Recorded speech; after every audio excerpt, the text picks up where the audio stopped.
네, 오늘 말씀의 제목은 이제 17절 말씀에 나와 있는 나는 폐하러 오지 아니하고 성취하러 왔노라. 나는 폐하러 오지 아니하고 성취하러 왔노라라는 이런 하나님의 말씀의 제목을 가지고 왕의 산상설교라고 하는 이제 세 번째 말씀을 여러분에게 이제 말씀을 드리겠습니다. 자, 사랑하는 여러분, 이 산상설교는 예수님이신 그분께서 왕으로 오셔서 이제 산에 올라가서 하신 말씀입니다. 이 말씀은 매우 유명한 말씀인데 이 산상설교는 마태복음 5장에서부터 7장에 이르는 내용이 전체가 다 산상설교를 말씀하고 있습니다. 그래서 마태복음 5장 1절에서는 어떻게 시작을 했냐면 그분께서 무리들을 보시고 산에 올라가 앉으시니라는 이 말씀으로 시작해서 8장 1절 말씀만 보시죠. 8장 1절 말씀에 보면 거기 이제 이렇게 기록되어 있습니다. 그분께서 산에서 내려오시니라고 하면서 이제 마태복음 5장 1절부터 해서 7장 마지막 절까지 이 산상설교의 말씀이 이렇게 이어지고 있습니다.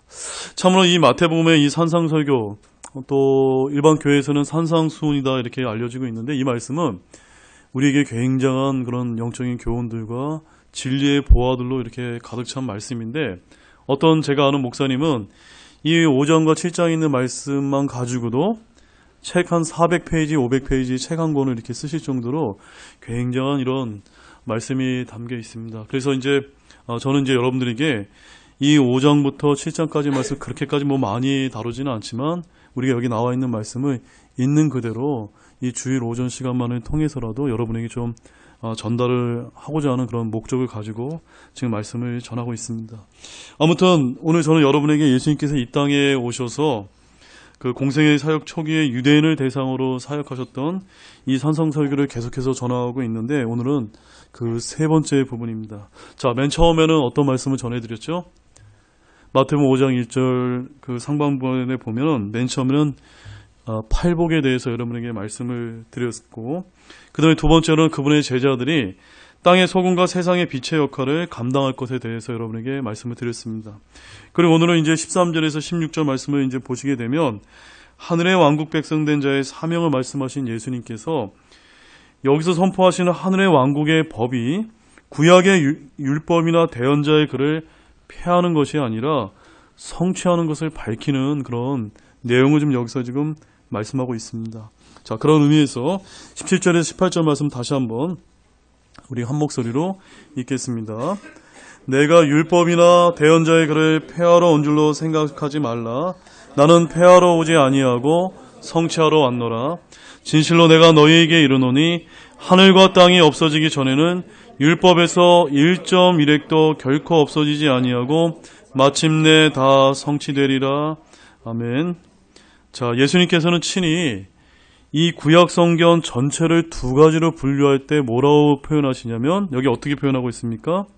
율법이나 대언자의 글이다라고 이렇게 구약 성경 전체를 부를 때 항상 이렇게 두 가지로 이렇게 분류하는 것을 우리가 성경에서 볼 수가 있습니다. 그런데 본문 17절에서는 율법이나 대언자의 글이라고 표현하고 계시고 18절에서는 또 뭐라고 표현하고 계시죠?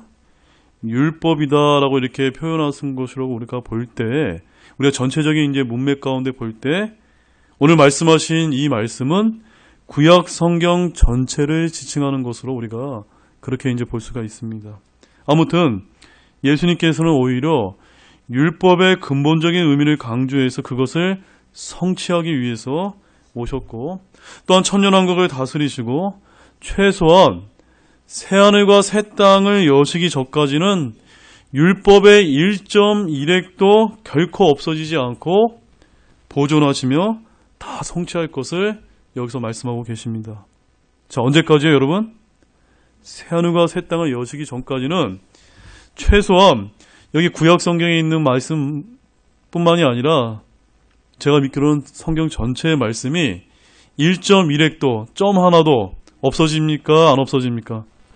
안 없어진다라고 지금 말씀하고 계시기 때문에 우리가 어떤 성경을 쓰고 있습니까?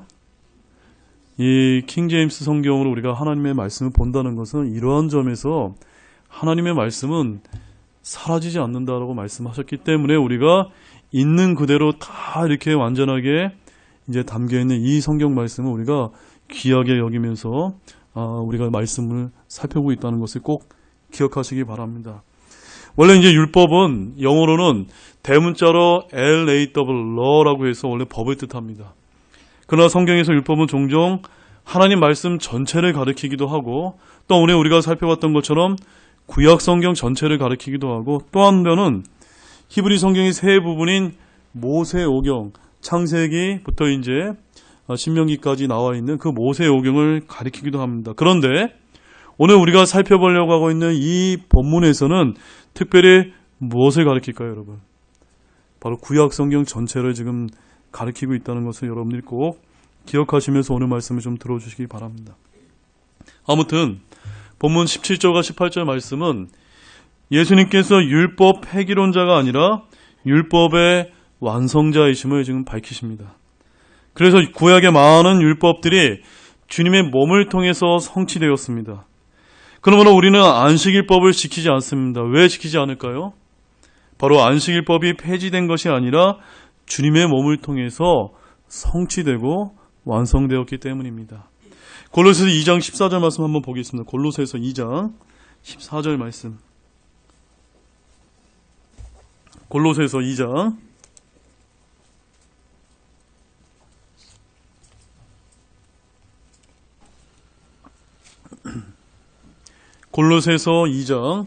14절 말씀, 우리 한 목소리로 같이 읽겠습니다.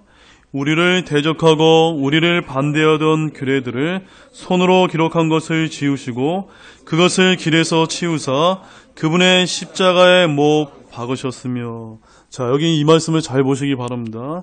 이 말씀에서는 신약의 그리스도인들은 우리를 대적하고 반대하던 음식에 관한 규례들이나 또한 성정의식에 관한 법들이나 또한 날이나 절기들에 대한 그런 율법을 지킵니까? 안 지킵니까?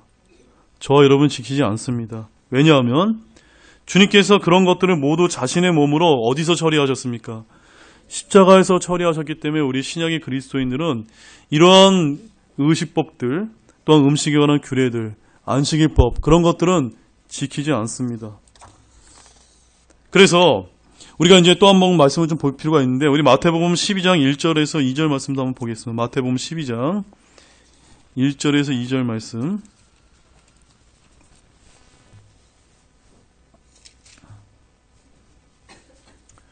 마태복음 12장 1절에서 2절 말씀을 우리 같이 읽겠습니다.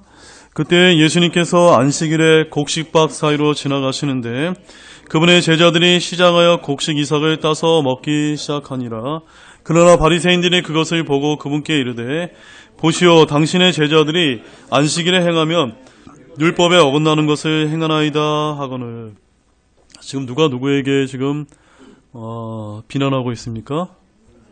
예, 지금 바리새인이라고 불리는 그 유대의 종교 지도자들이라고 불릴 수 있는 이런 바리새인들이 예수님께서 안식일을 지키지 않는다, 바로 율법을 어겼다, 율법의 규례를 어겼다라고 이렇게 지금 말하면서 비난하는 것을 우리가 이제 말씀을 통해서 볼 수가 있습니다.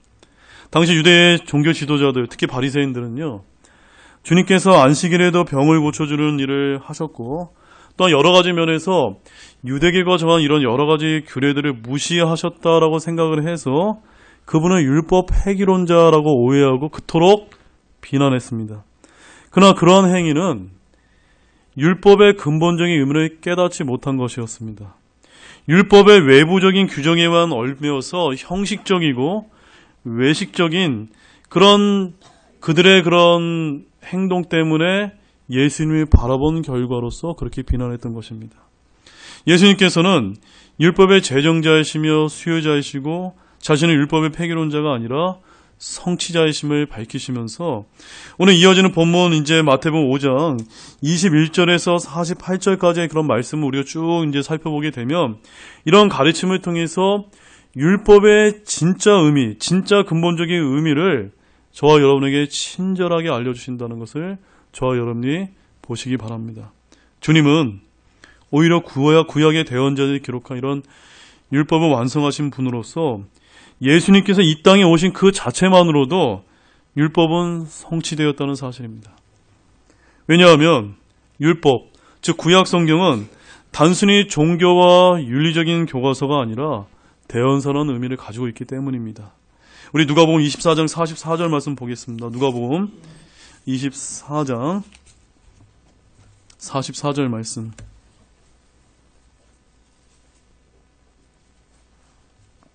누가복음 24장 44절 말씀. 거기서 예수님께서 뭐라고 이제 말씀을 하셨냐면 우리 같이 한 목소리 읽겠습니다. 또 그분께서 그들에게 이르시되 내가 여전히 너희와 함께 있었을 때 너희에게 말한 말들 곧 모세의 율법과 대언자의 글과 시편의 나에 관하여 기록된 모든 것이 반드시 성취되어야 하리라 한 말들이 이것들이라 하시고. 자, 구약 성경 전체를 우리가 율법과 대언자의 글로 이렇게 두 가지로 주님께서 분리하시는 것을 볼 수가 있고, 또한 성경을 보게 되면 예수님께서 이 구약 성경 전체를 또 세 가지로 분리하실 때도 있습니다. 어떻게 분리하고 계시죠? 모세의 율법과 대언자의 글과 시편으로 이렇게 세 가지로 주님께서 친히 이렇게 분류해주고 계십니다. 그런데 그 구약 성경 전체가 누구에 관한 말씀이라고 말씀하고 계시죠? 나에 관한 말씀이다. 예수님에 관한 대언의 말씀으로 이렇게 가득 차 있다라고 지금 말씀하시면서 45절에서 48절 말씀 우리 추가적으로 더 읽겠습니다. 같이 읽겠습니다.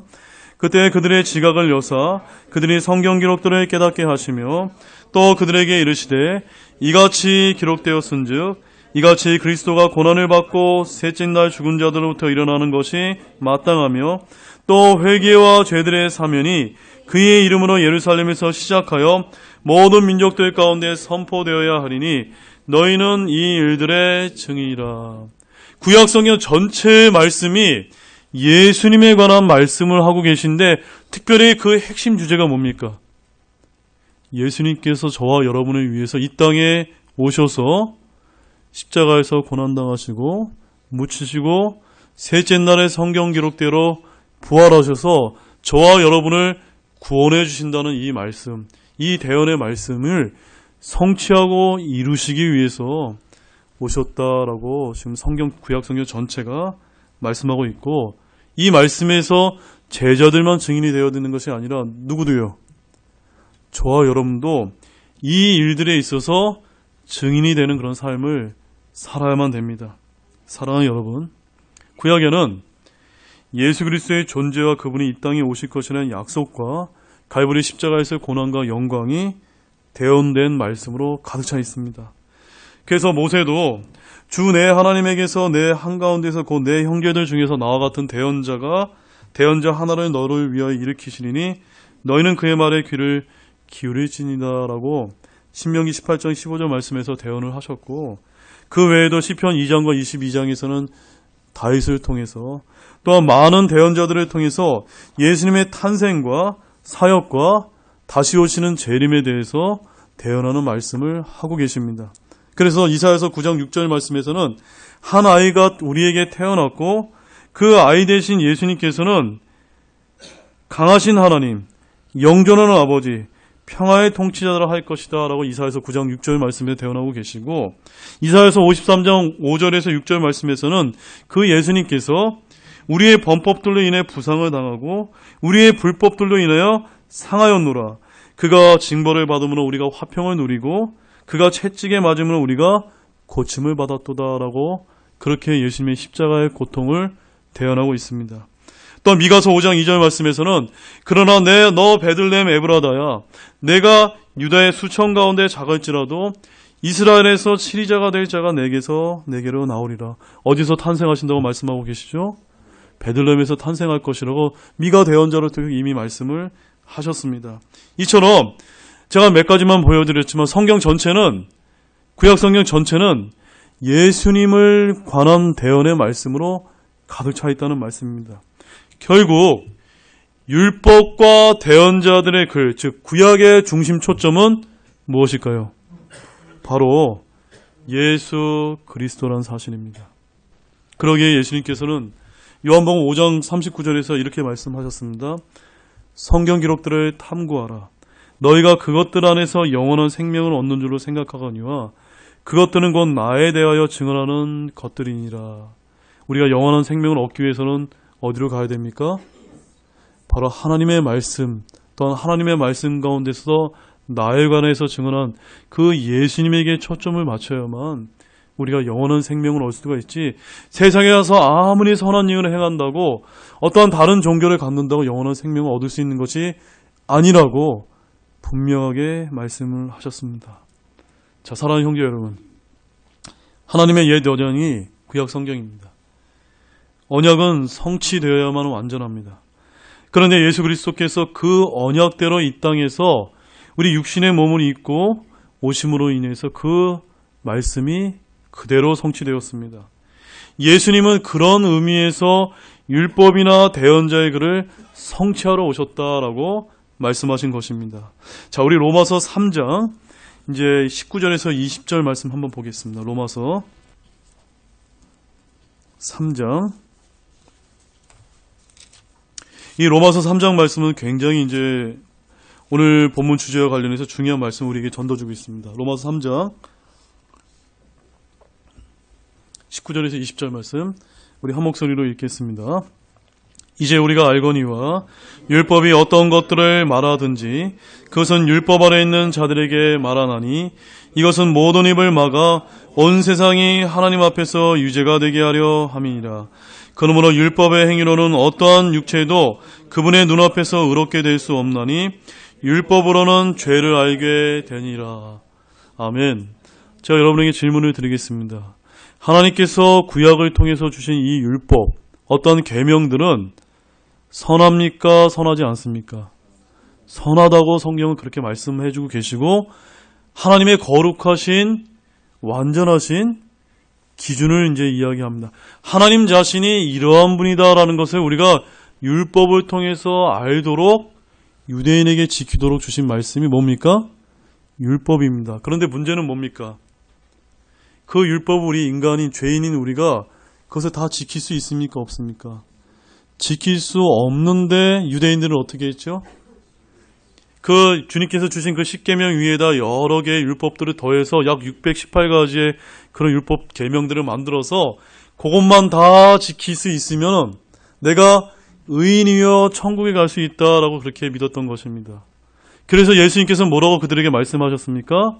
이 외식하는 자들아, 그렇게 이제 정죄하셨습니다. 사랑하는 여러분, 이 말씀을 통해서 대언자를 통해 주신 이 율법의 의미를 우리는 알 수가 있습니다. 그 의미가 뭡니까? 율법으로 뭘 알게 한다고요? 죄를 알게 하는 것이다. 죄를 알게 하는 것이다. 하나님께서 모세를 통해서 주신 이 율법들이 아니었다면 오늘날 우리가 죄를 알 수가 없습니다. 특별히 오늘날 우리 한반도를 지금 강타하고 있는 뭐 동성애에 관한 문제라든가 이런 여러 가지 그런 말씀들도 우리가 어느 말씀을 통해서 알 수가 있습니까? 특별히 모세를 통해 주신 모세 오경에 있는 이런 말씀을 통해서 그것이 하나님께서 심판하시는 아주 무서운 죄라는 것을 우리에게 그 말씀을 통해서 알 수가 있습니다. 그것을 통해서 우리가 죄라는 것을 알고 빨리금 다시 주님께 돌이키도록 하기 위해서 그 율법을 주신 것입니다. 바로 아담의 후손으로 죄의 본성을 지니고 태어난 우리들은 어떠한 율법의 행위로도 하나님 앞에서 의롭게 될 수 없는 죄인일 뿐이라는 사실을 이 말씀을 통해서 꼭 기억하시기 바랍니다. 그래서 21절 이하에서는 다음과 같이 말씀합니다. 21절에 이렇게 말씀합니다. 그러나 이제는 율법 밖에 있는 하나님의 의, 곧 율법과 대언자들이 증언한 의가 드러났느니라. 그것은 곧 예수 그리스도의 믿음으로 말미암아 모든 자에게 미치고 믿는 모든 자 위에 임하는 하나님의 의니 거기에는 차별이 없느니라. 하나님의 의가 뭡니까? 하나님의 의는 바로 예수 그리스도다라고 말씀하고 있습니다. 율법과 대언자들의 증언한 의가 드러났는데 바로 예수님께서 하나님의 의이신 분이라고 분명하게 밝히고 있습니다. 예수 그리스도의 믿음으로 말미암아 믿는 모든 자에 임하는 하나님의 의로서 거기에는 그 어떠한 차별도 없다. 내가 돈이 많든 내가 돈이 없든 내가 착한 일을 많이 하든 내가 죄를 많이 지은 죄인이라 할지라도 우리가 하나님의 의를 믿고 구원받는 데는 차별이 있다 없다. 차별이 없다라고 이렇게 말씀하고 계십니다. 도대체 이 말이 어떤 의미를 가질까요? 하나님의 거룩한 속성을 나타내는 이 율법의 기준으로 볼 때 인간은 죄인이라는 사실입니다. 그렇게 죄인인 우리가 아무리 의롭게 되려고 노력해도 된다 안 된다? 안 된다라는 사실을 알려주기 위해서 율법을 세워주시고 알려주셨습니다. 바로 그 말씀이 로마서 3장 23절 말씀인데 다 같이 로마서 3장 23절 말씀 같이 읽겠습니다. 모든 사람이 죄를 지어 하나님의 영광에 이르지 못하더니. 자, 이 말씀 분명히 다 이해하셨습니까? 네. 하나님의 거룩하신 속성이 율법인데 그 율법을 세워놓으신 목적은 그 율법을 지킴으로 인해서 내가 의인이 되도록 만드는 것이 아니라 내가 율법을 다 지킬 수 없는 죄인이라는 것을 깨닫게 해주기 위해서 알려주셨다는 말씀입니다. 그렇다면 내가 율법을 보고서 내가 죄인이라는 것을 깨달았다면 그 다음에 그 해결책은 뭡니까? 그 해결책이 뭐죠? 하나님의 의이신 예수 그리스도만이 그 죄인의 문제를 해결할 수 있는 유일한 분이다 라는 것을 내가 믿는 것입니다. 그것이 이제 로마서 3장 24절과 28절 말씀에 나와 있는데 이렇게 말씀하고 있습니다. 그리스도 예수님 안에 있는 구속을 통해 하나님의 은혜로 값없이 의롭게 되었느니라. 여러분 다 이렇게 되셨습니까? 저와 여러분의 율법의 행위로서 내가 무엇을 함으로 인해서 의롭게 된 자들이 아니라 이미 갈보리 십자가에서 예수님께서 이루어놓으신 그 하나님의 의를 그저 어떻게 해요? 믿음으로 받아들이는 겁니다. 선물입니다. 28절 말씀에서 그렇게 이야기하고 있습니다. 그러므로 우리가 결론을 내리노니 사람은 율법의 행위와 상관없이 믿음으로 의롭게 되느니라. 네. 율법을 지킴으로써 우리가 의인이 되는 것이 아니라 오직 믿음으로 의롭게 된다라고 말씀하고 있는 것입니다. 이것이 이 땅 위에 죄인들이 구원받을 수 있는 유일한 길임을 믿으시기 바랍니다. 이를 성취하러 오신 분이 바로 예수 그리스도이십니다. 이처럼 율법의 역할은 거룩하신 하나님의 기준을 알려주고 우리가 그것들을 온전히 다 지킬 수 없는 죄인임을 깨닫게 해줌으로 인해서 그거를 해결할 수 있는 유일한 분이 예수님 뿐이라는 것을 인도하게끔 하는 것이 무엇의 목적입니까? 율법을 주신 목적이다. 자, 갈라디아서 3장 24절 말씀 보겠습니다. 갈라디아서 3장 24절 말씀.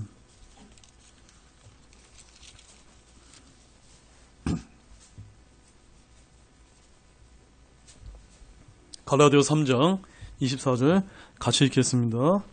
그런즉 율법은 우리를 그리스도께로 인도하는 훈유 선생이었으니 이것은 우리가 믿음으로 의롭게 되게 하려 함이라. 바로 율법은 뭐라고요? 저와 여러분은 예수님께로 인도하는 훈유 선생이다.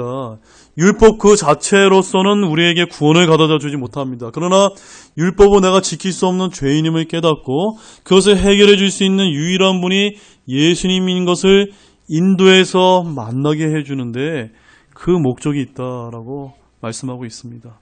따라서 예수님께서는 갈보리 십자가 사건을 통해서 율법을 폐하신 겁니까? 종결하신 겁니까? 바로 종결하시고 완성하시고 성취하러 오셨다는 이 말씀을 저와 여러분들이 분명히 아시기 바랍니다. 로마서 10장 4절 말씀도 보겠습니다. 로마서 10장 4절 말씀.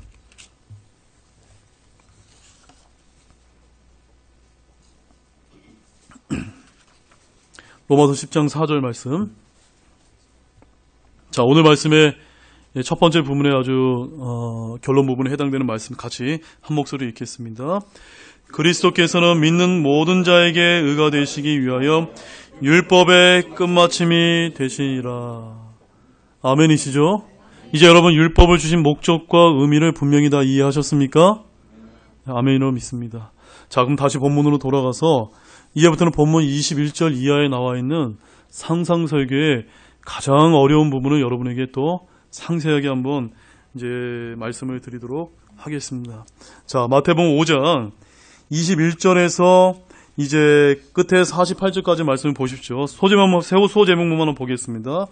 21절 위에는 살인은 마음에서 시작됨을 가르쳐주고 있고 27절에는 마음속의 간음, 31절에는 신성한 결혼, 33절에서는 헛된 맹세 금지, 38절에서는 심리를 같이 가라, 43절에는 원수를 사랑하라고 하는 이런 그 산상설교에서 그 하나님께서 말씀한 율법이 무엇인지를 분명하게 보여주는 말씀을 이렇게 상세하게 이제 기록하고 있습니다. 사랑하는 여러분, 산상설교의 핵심 주제는 뭐냐면요, 의입니다. 의. 그런데 17절에서 19절의 문맥을 볼 때 이 의는 율법의 의와 관계된다는 것을 우리가 알 수가 있습니다. 그러나 사실 이 의는 율법의 의보다는 훨씬 더 엄격하다는 것을 오늘 예수님의 가르침을 통해서 우리가 알 수가 있습니다. 왜냐하면 여기서는 어떠한 범죄까지도 우리에게 범죄다라고 알려주고 있죠. 마음의 범죄, 마음속으로 생각만 해도 짓는 것도 뭐다라고요? 죄다라는 것을 지금 예수님께서 알려주고 있기 때문입니다. 당시 바리새인들은 시대의 양심이었습니다. 400년간의 침묵 기간 중에 가장 경건한 유대인 보수주의자들이었습니다. 그들은 사두개인들처럼 자유주의자가 아니었고 오히려 종교적으로 완벽하게 율법을 지키려고 하는, 오늘날로 말하면 근본주의자들이었습니다. 그들이 비록 예수님께서 위선자라고 비난을 받았고 예수님을 대항해 싸우는 선봉에 선 자들이었지만 예수님께서는 그들의 행위는 따르지 말되 그들의 가르침은 따르라라고 이렇게 말씀하셨습니다. 그래서 20절 말씀에서 이렇게 말씀하고 있는데 같이 한 목소리로 같이 읽겠습니다. 본문 20절입니다. 내가 너희에게 이르노니 너희의 의가 서기관들과 바리새인들의 의를 능가하지 아니하면 너희가 결코 하늘의 왕국에 들어가지 못하리라. 자, 사랑하는 여러분, 저를 잠깐 봐주십시오. 개혁 성경에는 여기에 나와 있는 하늘의 왕국이 뭐로 번역되어 있습니까? 천국으로 번역되어 있습니다. 어떻게 해야 천국에 들어간다고 여기서 말씀하는 겁니까, 그러면? 너희의 의가 서기관들과 바리새인들의 의를 능가하지 아니하면 천국에 들어갈 수 있다, 없다? 없다라고 말씀하셨다면 이 땅에서 우리가 천국에 갈 사람이 많을까요, 적을까요? 별로 없을 겁니다. 왜냐하면 이 바리새인들처럼 철저하게 저와 여러분의 의를 지킬 수 없는 자들이기 때문입니다. 그러나 우리 본문에서 예수님께서 우리에게 뭐라고 지금 말씀해주고 계시죠? 천국이 아니라 하늘의 왕국에 들어가지 못한다라고 지금 말씀해주고 계십니다. 얼마나 감사한지 모릅니다. 얼마나 은혜가 되는지 모릅니다. 이들처럼 그들이 말하는 의는 상당히 엄격했습니다. 그러나 예수님께서는 산상설교를 듣고 있던 유대인 제자들의 대상으로 여기서 그들의 의보다 뛰어나지 못하면 결코 하늘의 왕국인 천년왕국에 들어가지 못한다라고 경고하셨다는 것을 이해하시기 바랍니다. 그분의 왕국이 이루어지게 되면은 땅에 속한 왕국의 백성들의 법은 이렇게도 엄격하다는 것을 기억하시기 바랍니다. 하늘의 왕국인 천년왕국의 백성들에게 팔복인 왕국 헌법이라고 제가 여러분에게 말씀을 전해드린 바 있습니다. 그런데 21절 이하는 마치 법조항을 나열하듯이 각 조항별로 하나씩 언급되고 있는 것입니다. 예를 들어서 21절에서 22절 말씀은 제1조 살인에 관한 규례, 23절에서 26절 말씀은 제2조 예물과 화해에 관한 규례, 27절에서 28절 말씀은 제3조 간음에 관한 규례라고 이렇게 나열되는 형식이라는 말씀입니다. 자, 먼저 21절에서 22절 말씀 우리 한 목소리 읽겠습니다. 같이 읽겠습니다. 옛사람들이 말한 바 너는 살인하지 말라. 누구든지 살인하는 자는 심판의 위험에 처하게 되리라는 것을 너희가 들었으나 나는 너희에게 이르노니 누구든지 까닭없이 자기 형제에게 화를 내는 자는 심판의 위험에 처하게 되고 누구든지 자기 형제에게 라가라고 하고 말하는 자는 공회의 위험에 처하게 되거니와 누구든지 너 어리석은 자여 하고 말하는 자는 지옥불의 위험에 처하게 되리라.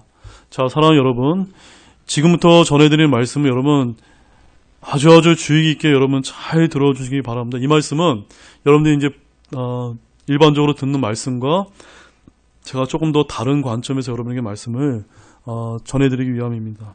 자, 여기 나와 있는 이 사람들은 까닭 없이 화를 내면 심판의 위험에 처하게 된다라고 말씀하고 있습니다. 바로 메시아 왕국, 천년왕국에 가게 되게 되면 화를 내거나 욕하기만 해도 어디에 처하는 겁니까? 심판에 처한다는 그런 말씀입니다. 그런데 말씀을 주의 깊게 우리가 살펴보게 되면 신약의 대부분의 서신서를 기록한 사도 바울도 다음과 같이 말한 적인데 여러분 귀로만 들어주시기 바랍니다. 사도 바울이 이렇게 얘기했습니다. 고린도전서 15장 36절 말씀에 너 어리석은 자여 내가 뿌리는 것이 죽지 아니면 살아나지 못하고 라고 너 어리석은 자여 라고 이렇게 이야기했습니다. 그런데 오늘 예수님께서 말씀하신 것에 보면은 너 어리석은 자여 라고 말하면 어디에 처하게 됩니까? 지옥불의 위험에 처하게 된다라고 말씀하고 있습니다. 사랑하는 여러분, 사도 바울이 천국에 갔습니까? 지옥에 갔습니까? 어디 갔죠? 천국에 가지 않았습니까? 왜 예수님께서 말씀하신 지옥불의 위험에 처하지 않았을까요, 여러분? 왜 그렇죠, 여러분? 네. 정확한 말씀은 교리적으로 그 말씀의 실제 적용 대상이 왕국 백성이지 교회에 적용되지 않기 때문입니다. 이 말씀은 바로 저와 여러분에게 적용된다 안 된다?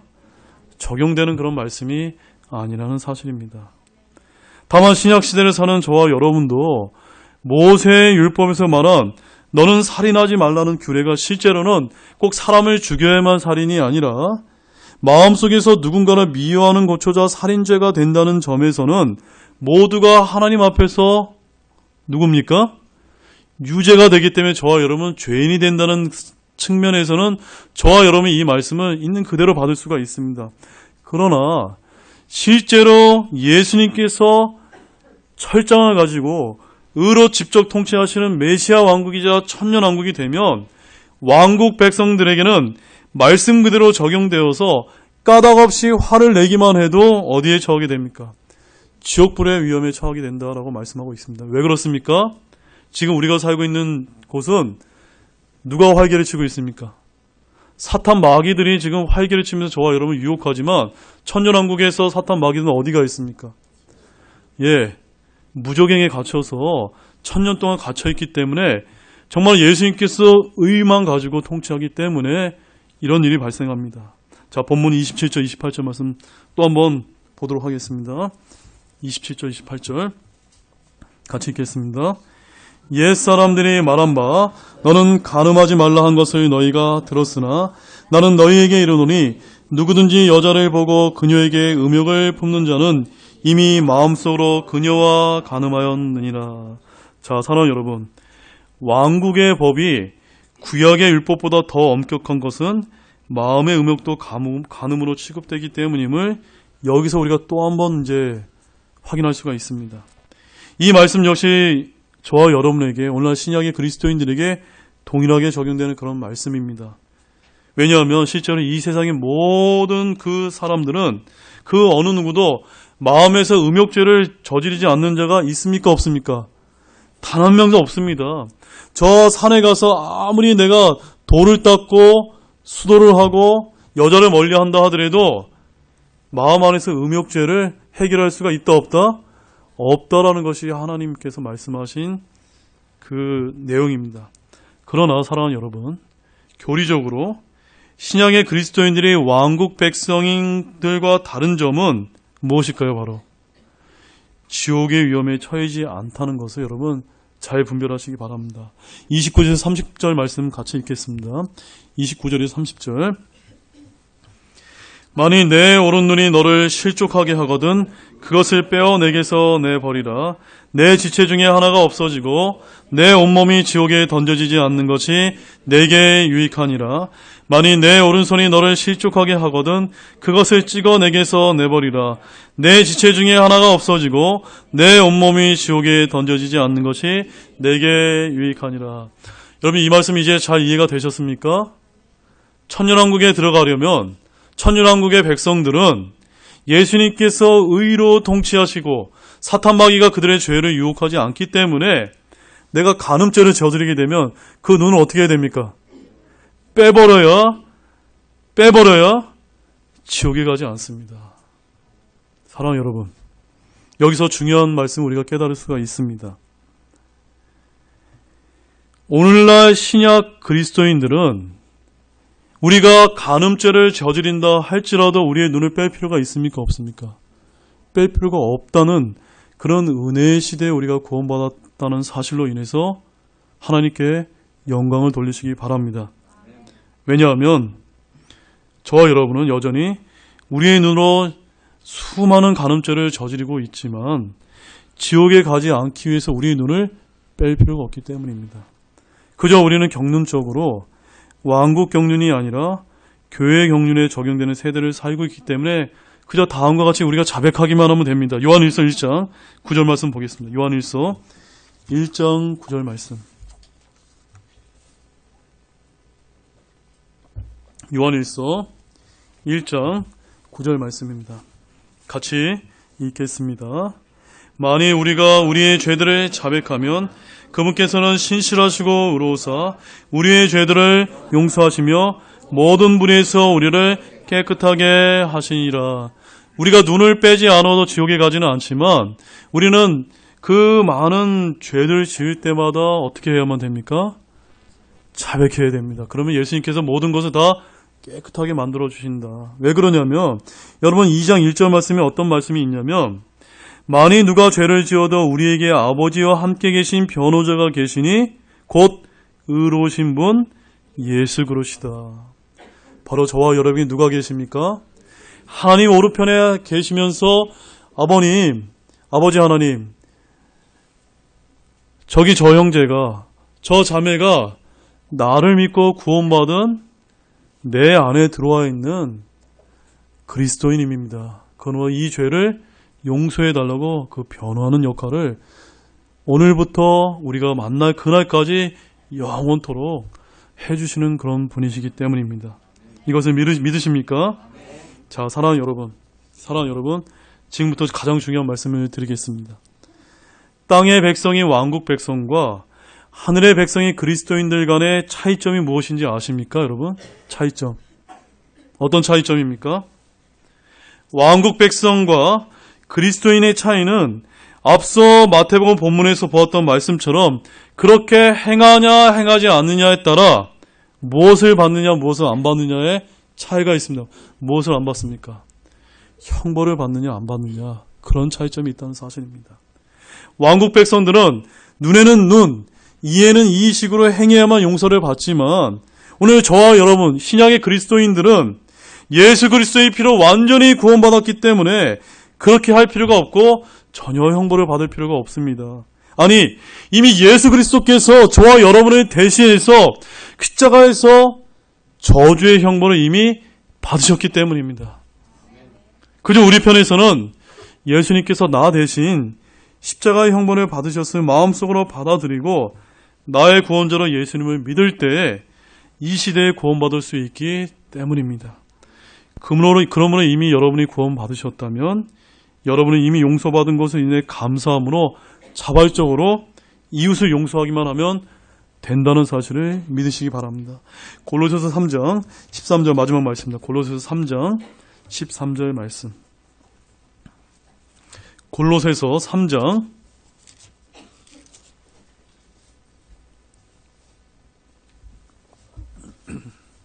13절 말씀. 자, 찾으셨으면 같이 읽겠습니다. 누구와 다툴 일이 있거든 서로 참고 서로 용서하되 그리스도께서 너희를 용서하신 것 같이 너희도 그리하며. 자, 이 말씀이 뭔 말씀입니까? 예수님께서 저와 여러분의 죄들을 다 용서하신 건 맞습니까? 용서하셨기 때문에 우리는 형벌을 받을 필요가 없고 뭘 뺄 필요가 없습니다. 뭘 잘라낼 필요가 없습니다. 그러나 저와 여러분들은 이미 다 긍휼을 입은 자이기 때문에 내 안에 있는 형제자매들과 다른 지체들을 향해서 예수님께 긍휼을 입은 자답게 어떻게 하면 됩니까? 서로 사랑하고 긍휼을 베푸고 온유하고, 그것이 우리에게 주어진 예수 그리스도의 법이라는 것을 여러분 잘 이해하시기 바랍니다. 자, 이제 결론을 맺겠습니다. 오늘 역시도 제가 산상설계 세 번째 말씀을 제가 여러분에게 전해드렸는데요. 물론 이 산상설계에서 그리스도인의 효과적인 신앙생활을 위해 영적으로 적용할 부분이 없는 것은 아닙니다. 우리는 이렇게 제시된 율법이나 대언자의 글을 성취하러 오신 완벽한 의신 예수님을 바라보고 하나님께서 얼마나 의로우신 분이신 것을 깨닫고 그분을 경외할 수 있고 제시된 본문의 내용들이 우리의 구원과는 관계가 없지만 우리의 성결한 삶을 위해서 거울로 삼을 수 있음을 잊어서는 안 되겠습니다. 우리는 이렇게 엄격한 율법을 주시지 않고 하나님의 은혜로 구원하여 주신 것에 감사를 드리기를 원합니다. 무엇보다도 왕국 백성과 달리 우리 그리스도인들은 예수 그리스도의 의로 말미암아 믿음의 의를 소유하게 되었다는 사실로 인해서 크게 감사하시기 바랍니다.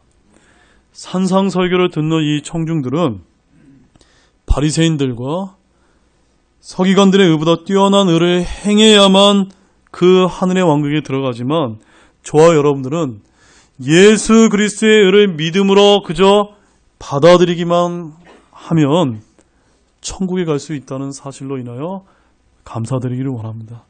예, 다 같이 일어나시겠습니다. 우리 기도하는 시간을 갖겠습니다.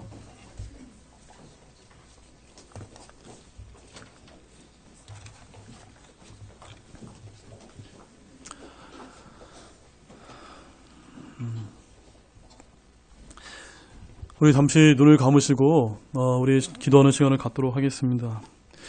오늘 하나님의 말씀을 통해서 우리가 이 예수 그리스도의 믿음의 의를 통해서 구원받았다는 그 사실이 얼마나 은혜가 된다는 사실을 저와 여러분이 깨달았습니다. 우리가 예수님께서 이 땅에 오셔서 우리를 구원해 주지 않으셨다면 우리는 바리새인과 서기관들의 의보다 뛰어나지 못하면 천년왕국에 들어갈 수 없다고 하는 이 말씀처럼 우리는 그런 만한 자격이 없는 자입니다. 그런데 저와 여러분이 그저 예수님 믿고 구원받게 됐다는 그 사실로 인해서 오늘 영광 돌리는 그런 귀한 시간이 되기를 원합니다. 이 자리에 아직 구원받지 못한 분이 있다면 주님, 내가 이 예수님을 내 마음으로 그저 받아들이겠다라고 결단하는 시간이 되시기 원합니다. 잠시 기도하는 시간을 갖겠습니다.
우리 다 같이 초청창송 240장 사랑의 주께서 부르시네, 이 초청창송 240장 같이 한 목소리로 부르시겠습니다. 우리 1절과 4절만 부르겠습니다.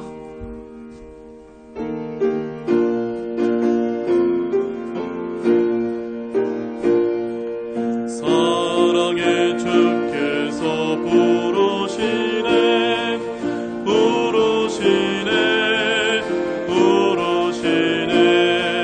사랑의 햇빛을 왜버리고 점점 더 멀리 가나.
기도하겠습니다.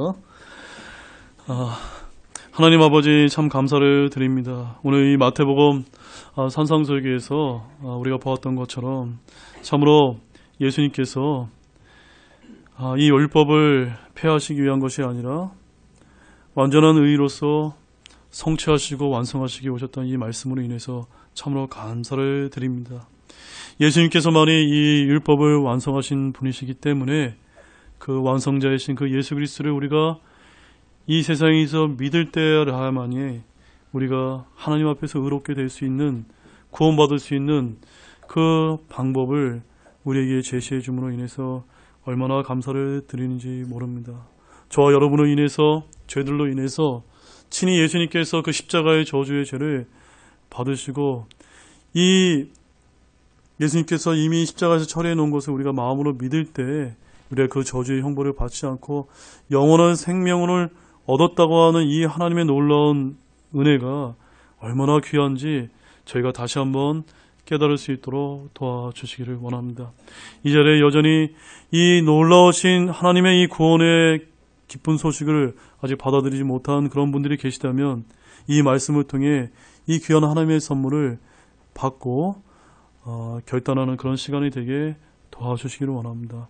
참으로 감사를 드리며 이 모든 말씀을 예수님의 이름으로 기도드렸습니다.